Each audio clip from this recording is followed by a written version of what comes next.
Au XIXe siècle, face aux accidents de la vie, le travailleur doit se débrouiller tout seul. Lorsque tu te blesses au travail, tant pis, pas de chance pour toi. Finalement, c'est pas si grave, il te reste encore une main, c'est déjà ça.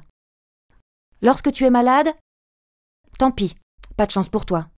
Finalement, c'est pas si grave, tu n'es pas encore mort, c'est déjà ça. Lorsque tu es trop vieux pour travailler, tant pis aussi. Pas de chance pour toi. Tu ne mourras pas au travail, c'est déjà ça. Et si le patron, du jour au lendemain, ne veut plus de toi, tant pis, c'est à nouveau pas de chance pour toi. Tu vas apprendre à vivre d'amour et d'eau fraîche, c'est déjà ça. Le travail au XIXe siècle, c'est 7 jours sur 7. Pas de vacances, pas de repos, dommage pour toi. Mais il paraît que le travail, c'est la santé. C'est déjà ça. Tu fais des enfants alors que tu gagnes un salaire de misère? Tu n'auras pourtant pas d'aide financière. Dommage pour toi. Mais tu pourras les obliger à travailler. C'est déjà ça. Et enfin, si tu tombes malade à cause de mauvaises conditions de travail, pas de chance pour toi. Mais tu as toujours tous tes doigts, c'est déjà ça. Tu vois, pour une majorité, la vie au XIXe siècle, c'est dur. Tu as intérêt à avoir beaucoup de chance, si tu veux t'en sortir. Alors, pour que la vie ne dépende pas que de la chance, en 1944, on a créé la sécurité sociale. Qu'est-ce que c'est que ça? Aujourd'hui, face au risque de l'existence, chacun dispose d'une protection. La sécurité sociale est basée sur le principe de la solidarité. Tout le monde cotise pour tout le monde.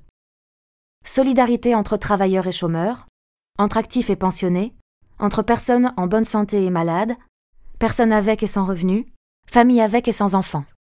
Désormais, face aux accidents de la vie, nous disposons tous d'une protection sociale. C'est ça la solidarité sociale.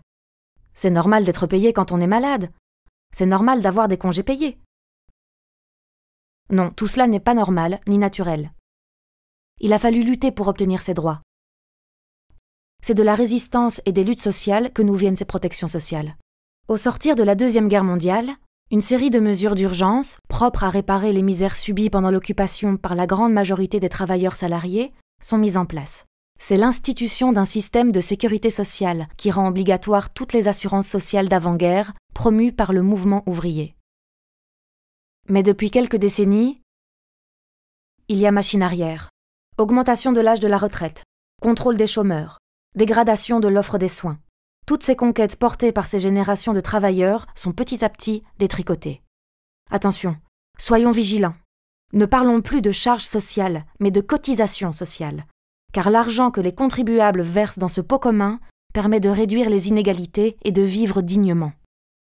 La sécurité sociale constitue une vraie richesse pour l'ensemble de la société et ne peut être sacrifiée sur l'autel de l'austérité. Un jour on aide, le lendemain on est aidé. C'est ça la solidarité.